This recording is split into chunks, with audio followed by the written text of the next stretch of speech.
Rumampa ang 15 kandidata ng Limgas na Pangasinan sa Talent Night. Naging agaw pansin sila sa kanilang mga ipinagmamalaking festival costume na simbolo ng kanilang mga bayan o syudad.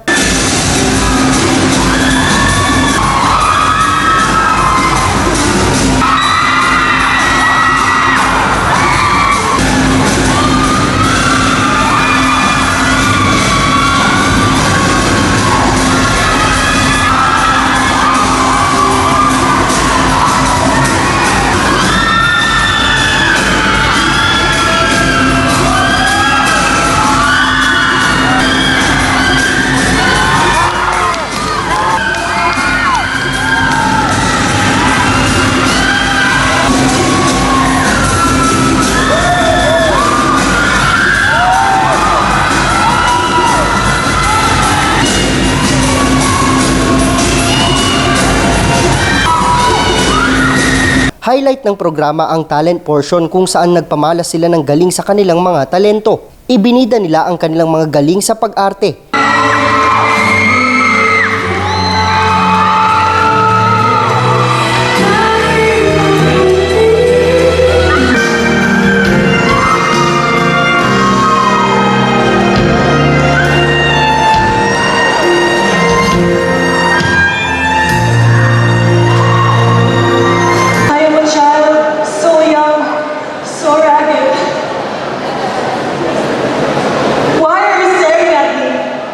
Namanghadi ng mga manonood sa mga ipinakitang dance moves.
Naantig naman ang puso ng mga manonood nang haranahin sila ng mga kandidata.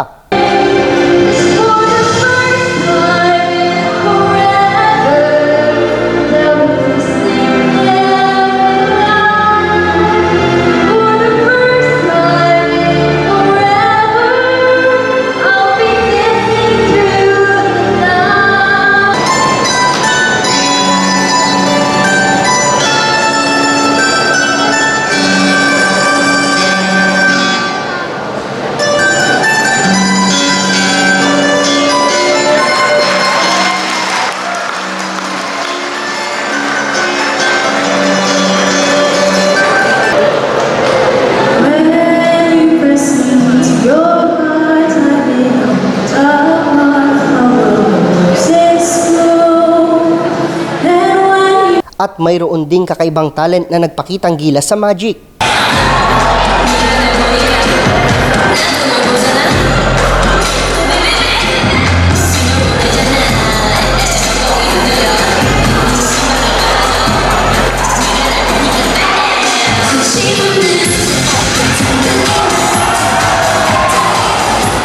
Pero nang ibabaw sa kanilang lahat ang talento ni candidate number 7 na si Gwendolyn Soriano, isang mass communication student mula sa Labrador, Pangasinan. Ipinakita niya ang kanyang galing sa pagkanta, pag-arte at pagsayaw.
Siya rin ang hinirang na darling of the press nang iharap sila sa isang press presentation noong March 25. Alay niya ang ipinakitang talento sa kanyang pamilya at mga kababayan. Right now po, ang motivation and inspiration ko po talaga is my family and of course all the people who support me dahil super overwhelmed po talaga ako sa nakikita kong support sa akin ng tao. So parang I don't want to disappoint. Kaya binibigay ko po yung best ko every time na nasa stage po ako. Layon ng Limgas na Pangasinan na ipakilala ang mga natatanging produkto at nagagandahang kababaihan ng probinsya. Aside from ating agriculture, at yung ating mga culture and tradition na talagang ating pinopromote at pinopreserve, lalo pang pinapalawak, ay yung ating pag-aalaga sa kalikasan at syempre yung pag-promote ng tourism kasi